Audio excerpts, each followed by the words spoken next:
Hello students, how are you? I hope you all are fine and doing your studies properly. So welcome into the exercise, welcome into the class 8 and I am your maths teacher. So कल हम जो exercise 2.4 study कर रहे थे जिसके शायद question number 5 तक हम लोग कंप्लीट कर चुके हैं. तो 5 क्वेश्चंस इसके और रिमेनिंग है क्योंकि ये एक्सरसाइज थोड़ी हार्ड है और इसमें थोड़ी सी ट्रिक्स लगेंगी. इस वजह से मैं इसकी ट्राई करूंगी कि सारे क्वेश्चन आपको बता दूं. ठीक है, तो हम क्वेश्चन नंबर 6 से स्टार्ट करते हैं. चलो पहले इस क्वेश्चन को समझते हैं कि ये बोलना क्या चाह रहा है, फिर एक एक लाइन को अपन करेंगे. There is a narrow rectangular plot. ठीक है, प्लॉट्स को सब जानते हैं क्या होते हैं. ठीक है, यहाँ पर क्या एक रेक्टेंगुलर प्लॉट है रिजर्व फॉर ए स्कूल, जहां पर एक स्कूल बनना है. किसके लिए है वो प्लॉट? स्कूल बनाने के लिए. इन माहौली विलेज में the length and the breadth of the plot are the in ratio 11:4.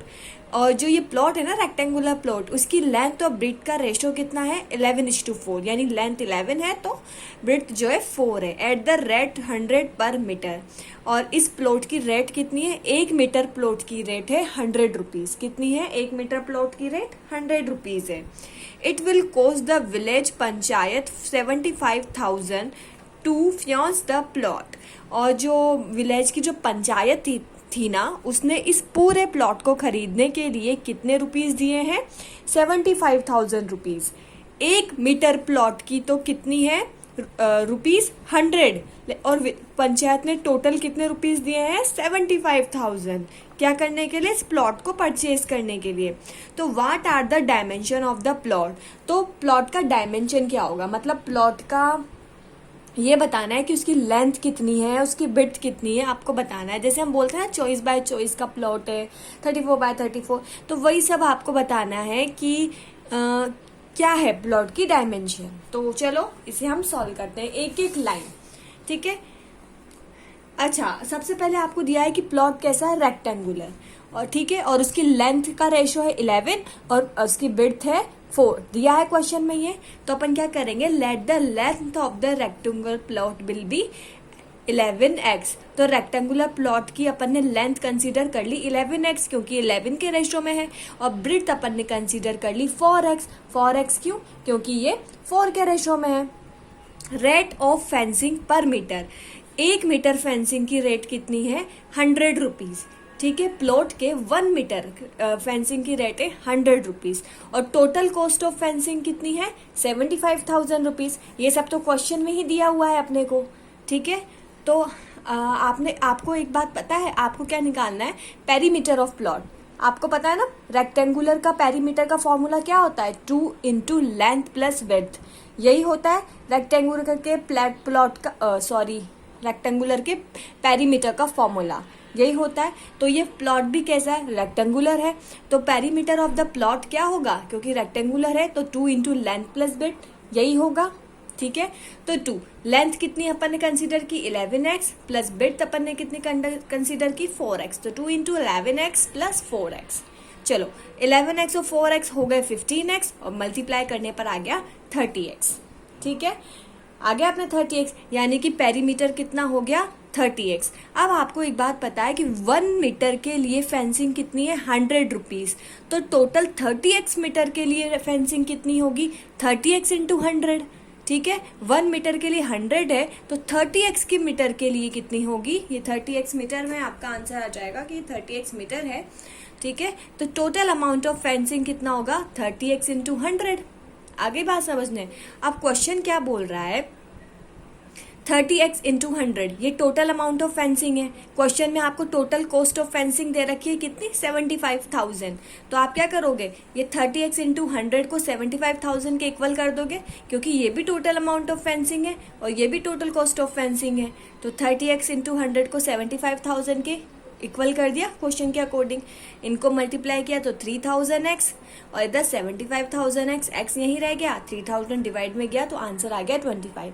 अब लेंथ ऑफ द प्लॉट क्या होगा? अपन ने क्वेश्चन के स्टार्टिंग में ही कंसीडर किया था. लेंथ कितनी थी? 11x थी. तो x की वैल्यू 25 आ गई. मल्टीप्लाई करने पे 275 metre. Breadth of the plot कितनी थी? 4x. 4 as it is. x क्या है? 25. तो ये आ गया आपके 100 मीटर. ठीक है, आ गया होगा आप लोग को क्वेश्चन समझ में. हो गया ये क्वेश्चन, समझ आ गया होगा आप लोगों को। अब हम देखते हैं क्वेश्चन नंबर 7 इसका क्या है। So let's start.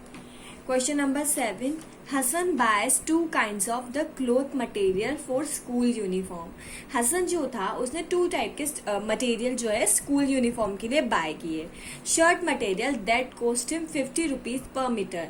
जो शर्ट का मटेरियल था बेटा उसकी कॉस्ट क्या थी, पर मीटर की कॉस्ट थी 50 रुपीज। और जो ट्राउजर का मटेरियल था उसकी कॉस्ट क्या थी, पर मीटर 90 रुपीज। तो यही आपको दिया हुआ है, आपको समझ आ गया होगा। ठीक है, शर्ट की 50 थी और आपके इसकी कितनी कॉस्ट थी, 90 रुपीज। चलो अब हम देखते हैं इस क्वेश्चन में ये बोल क्या रहा है।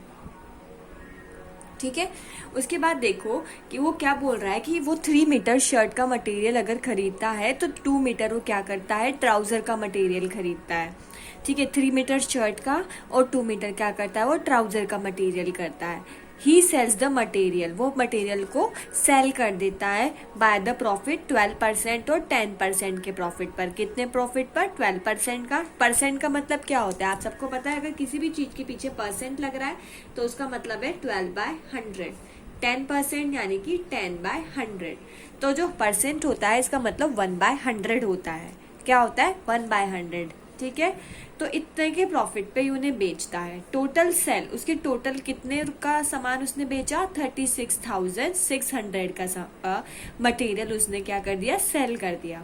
तो how much trouser material did he buy. तो आपको ये बताना है कि जब उसने टोटल इतने का सेल कर दिया तो उसने ट्राउजर का मटेरियल कितने का खरीदा था, ये आपको बताना है।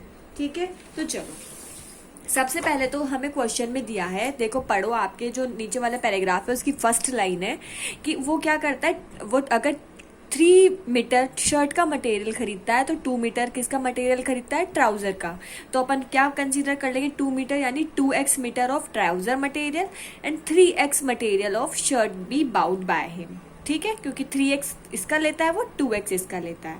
तो selling price of shirt material पर मीटर। ठीक है, अभी क्वेश्चन में दिया हुआ है कि 1 मीटर शर्ट की खरीदने की प्राइस कितनी है, 50 रुपीज दी हुई है ना क्वेश्चन में, 50 रुपीज है। तो यही पूछ रहा है कि selling price of shirt material, वो तो वो 50 रुपीज में तो वो खरीदता है, उसको बेचता कितने में है, 50 प्लस प्रॉफिट। ठीक है, खरीदता कितने में उस शर्ट के मटेरियल को, 50 रुपीज में, लेकिन बेचता कितने में है, 50 रुपीज प्लस जितने का प्रॉफिट है। तो शर्ट मटेरियल का प्रॉफिट कितना दिया है आपको, देखो 12% है। शर्ट मटेरियल का प्रॉफिट 12% है।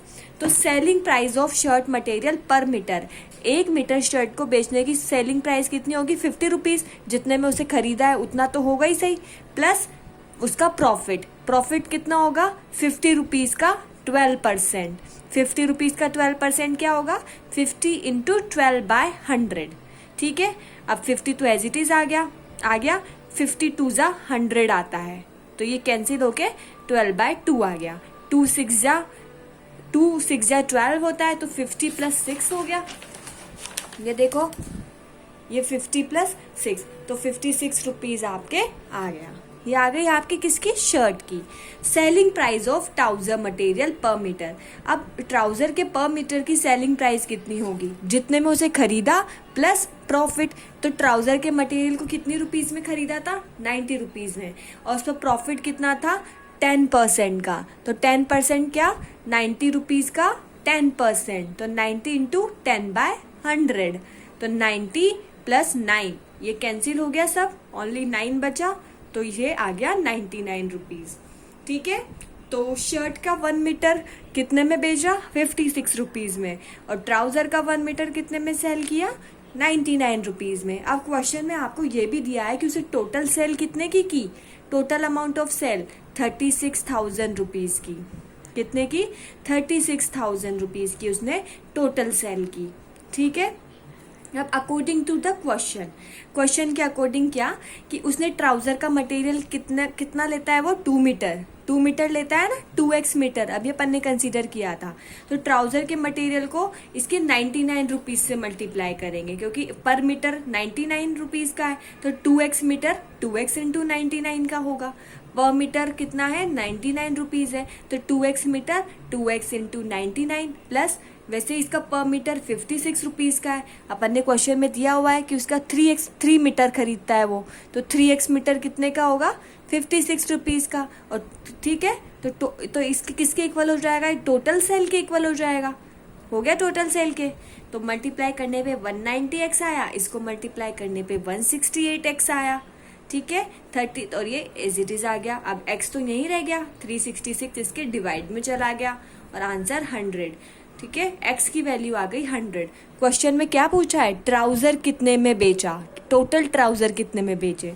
तो टोटल ट्राउजर मटेरियल ही ब्राउट 2x, कितने का खरीदा था टोटल ट्राउजर मटेरियल, 2x का, 2 एज इट इज, और x कितना है 100, तो 200 मीटर। क्वेश्चन में आपसे यही तो पूछा है कि उसने टोटल ट्राउजर मटेरियल कितने का खरीदा, तो कितने का खरीदा था 2x, और x आ गया 100, और तो 200 मीटर कितना खरीदा, 200 मटेरियल उसने ट्राउजर मटेरियल खरीदा था। आ गई बात समझ में। क्वेश्चन नंबर 8 की तरफ हम मूव करें। चलो अब हम क्वेश्चन नंबर 8 देखते हैं। क्वेश्चन नंबर 8 क्या बोल रहा है, ये 8, 9, 10। Half of herd of deer are grazing in the field and 3/4 of the remaining are playing nearby. तो जो टोटल डियर है ना, उनमें से हाफ डियर्स जो हैं वो फील्ड में क्या कर रहे हैं, ग्रेजिंग कर रहे हैं, यानी कि फील्ड में वो चर रहे हैं। ग्रेजिंग करने का मतलब तो यही होता है। एंड 3/4 ऑफ रिमेनिंग पर प्लेइंग नियर बाय, और उसका 3/4 जो है वो कहाँ, वो पास में खेल रहे हैं।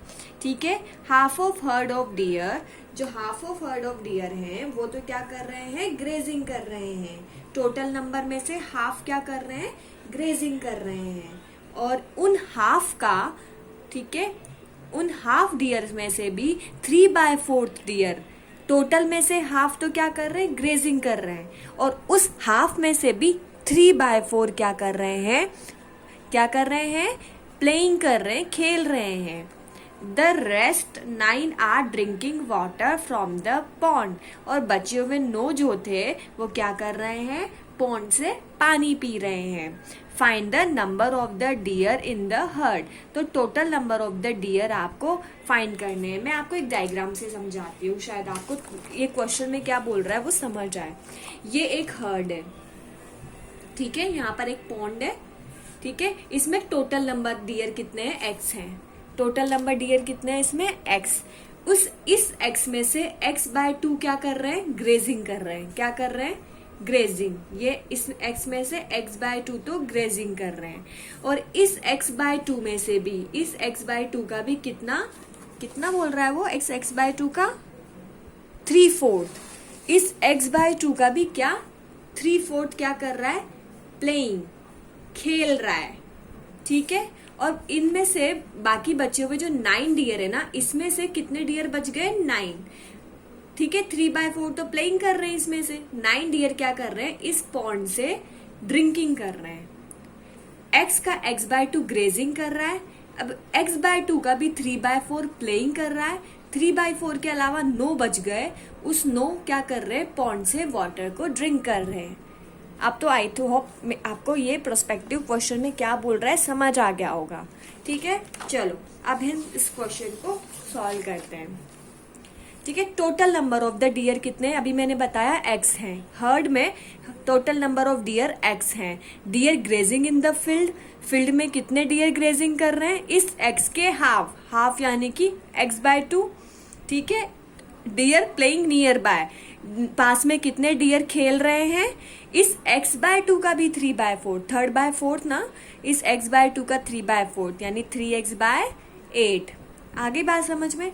डियर ड्रिंकिंग वाटर, कितने डियर वाटर ड्रिंक कर रहे हैं, 9, उसमें क्लियरली दिया है।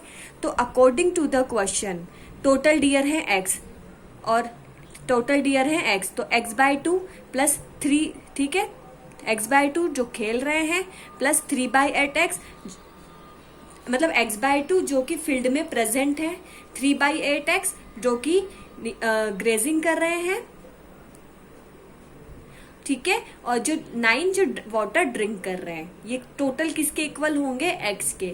वो जो ग्रेजिंग कर रहे हैं यानी कि x/2, वो जो खेल रहे हैं यानी कि 3/8x, और 9 जो वाटर पी रहे हैं वो टोटल किसके इक्वल होंगे, x के। हो गए x के। अब अपन क्या करेंगे, इस x को इधर ले आएंगे और 9 को उधर ले जाएंगे, तो इसका साइन क्या हो जाएगा, अपोजिट हो जाएगा। तो मैंने वही किया, मैं 9 को उधर ले गई तो ये -9 हो गया, x को इधर ले आई तो -x हो गया। इसका एलसीएम 8 आया, तो 2 4 जा 8, 4x 8 3x और -8x आ गया। अब इनको ऐड कर लो, 4 और 3 7x -8x bye 8 is equal to -9। अब इसमें से इसको माइनस किया तो -x by 8 -9 as it is. अब -x तो यहीं रह गया, ये क्रॉस मल्टीप्लाई हो गया, 8 उधर चला गया तो -9 इंटू 8 आपके आ गया। ठीक है, अब -x is equal to -72, minus से माइनस कैंसिल हो गया तो x इज इक्वल टू 72 आपके आंसर आ गया। माइनस से माइनस कैंसिल होने के बाद आंसर आ गया। तो क्वेश्चन समझ आ गया आप लोगों को। ठीक है, अब हम चलो नेक्स्ट क्वेश्चन यानी कि 9th नंबर का क्वेश्चन करते हैं। अच्छा, अगर ये आपको क्वेश्चन नहीं आ रहा हो समझ में तो जो मैंने डायग्राम अभी साइड में बनवाया था उधर, वो भी आप साथ में राइट कर लें। चलो अब हम क्वेश्चन नंबर 9 करते हैं। ये हमारा क्वेश्चन नंबर 9 है। अ grandfather is 10 times older than his grand daughter. एक ग्रैंडफादर क्या है, अपनी ग्रैंड डॉटर से कितने 10 टाइम्स ज्यादा बड़े हैं। अगर ग्रैंड डॉटर x है ना बेटा, ग्रैंड डॉटर अगर x है तो ग्रैंडफादर कितने हैं 10x, क्योंकि 10 टाइम्स ज्यादा ओल्डर है। He is also 54 year older than her, और वो कितने बड़े हैं उससे वो 54 टाइम्स बड़े हैं, 54 ईयर्स बड़े हैं। कितने बड़े हैं, 54 ईयर्स बड़े हैं। तो क्या अगर ग्रैंड डॉटर x है तो ग्रैंडफादर कितने हैं, x प्लस 54 है। ठीक है, दो इक्वेशंस दी हैं। फाइंड दीज प्रेजेंट एज, आपको इनकी प्रेजेंट एज निकालनी है। तो चलो, बहुत ज्यादा हार्ड क्वेश्चन नहीं है। Let the age of the granddaughter be x, अगर अपन क्या कर लें, ग्रैंड डॉटर की एज को x कंसीडर कर लें, and then grandfather will be 10x, तो ग्रैंडफादर 10x होंगे। क्यों, क्योंकि अपने को दिया है कि ग्रैंडफादर क्या है 10 टाइम्स ज्यादा बड़े हैं उससे। Also he is 54 year older than her, इसके अलावा वो उससे 54 ईयर ओल्ड भी है। क्या है, 54 ईयर ओल्ड भी है। ठीक है, तो सबसे पहले तो 10x is equal to x है। ठीक है, और x क्या है उससे 54 ईयर ओल्ड है। ठीक है, पहले तो ये x है तो ये है आपके 10x, ये आपका 10x है। उसके बाद बोल रहा है कि वो 54 ईयर ओल्ड 54 ईयर्स बड़े हैं, तो आपको 54 ईयर ऐड करना है। ठीक है, तो इधर ऐड करेंगे ताकि दोनों इक्वल में रह सके। मैंने बोला था अपोजिट साइड करते हैं हमेशा एडिशन, जब आपको बोलते हैं अगर इसको बोला है कि 54 ईयर ओल्ड बड़ा है तो ऐड किधर करेंगे, अपोजिट साइड। तो 10x is equal to x plus 54। अब x इधर आ गया तो 10x minus x is equal to 54। ठीक है, आ गई बात समझ में। तो 9x is equal to 54, x is equal to 54 by 9 तो 6। तो as of grandfather is 10x, तो 10x यानी कि 10 इंटू 6 यानी कि 60, और age of granddaughter is x यानी कि 6 ईयर्स। आ गई। अब क्वेश्चन नंबर 10 करते हैं। ठीक है, Aman's age is 3 times his son. Aman की एज क्या है, उसके सन से 3 टाइम्स ज्यादा है, यानी 3x है। 10 years old he was 5 times his son's age। ठीक है, 10 साल पहले क्या था, 10 years ago वो उसके बेटे की एज से 5 टाइम्स ज्यादा था। ठीक है, then find their present age, तो अपने को उनकी प्रेजेंट एज निकालनी है। चलो, अपन ने क्या बोला कि अमन की एज कितनी है, x है, तो अमन के फादर की एज कितनी होगी, अमन्स एज 3 टाइम्स। ठीक है, अमन की एज x है तो एज अमन के सन की एज x है, तो अमन की एज कितनी होगी, 3x होगी। ये अपन ने कंसीडर कर लिया क्योंकि 3 टाइम्स ज्यादा है। तो अकॉर्डिंग टू द क्वेश्चन क्या हो गया, अकॉर्डिंग टू द क्वेश्चन अपन ने क्या कर दिया, x इज इक्वल टू क्या कर दिया, 3x कर दिया। ठीक है, अब वो बोल रहा है 10 years ago यानी कि 10 साल पहले। क्या, 10 साल पहले, यानी कि माइनस दोनों साइड क्या कर दो, -10, क्योंकि 10 साल पहले की बात कर रहे हैं तो ऑब्वियसली 10-10 साल छोटे होंगे वो, तो दोनों साइड -10 कर दिया। ठीक है, 10 साल पहले क्या था, अमन की एज क्या थी, 5 टाइम्स ज्यादा थी, अमन के फादर की एज 5 टाइम्स ज्यादा थी, तो उसके अपोजिट साइड यानी अमन की एज को 5 से मल्टीप्लाई कर देंगे। ठीक है, यही मैंने यहाँ किया है। अमन की एज x है और अमन के सन की एज x है और अमन की एज 3x है। तो मैंने क्या किया, x is equal to 3x किया। उसके बाद वो बोल रहा है 10 ईयर्स अगो, यानी कि 10 माइनस कर दिया क्योंकि 10 साल पहले की बात हो रही है। अमन की एज क्या थी, 5 टाइम्स ज्यादा थी, तो अपोजिट साइड पे मल्टीप्लाई करते हैं हमेशा। तो ये कर दिया और मेरे ये इक्वेशन बन गई। और फिर तो क्या किया, बस इक्वेशन को सॉल्व किया है, जो तो आप लोग कर ही सकते हो। तो ये हमारी एक्सरसाइज 2.4 जो आपने बोला था वो नहीं हो पाई थी, तो मैंने कंप्लीट करवा दी है। अब हम इसकी थर्ड नंबर वाला चैप्टर स्टार्ट करेंगे मैथ्स का। ठीक है, तो thank you everyone, stay safe and stay home. और जो भी डाउट्स हो आप इमीडिएटली पूछ लें। ठीक है, बाय बाय।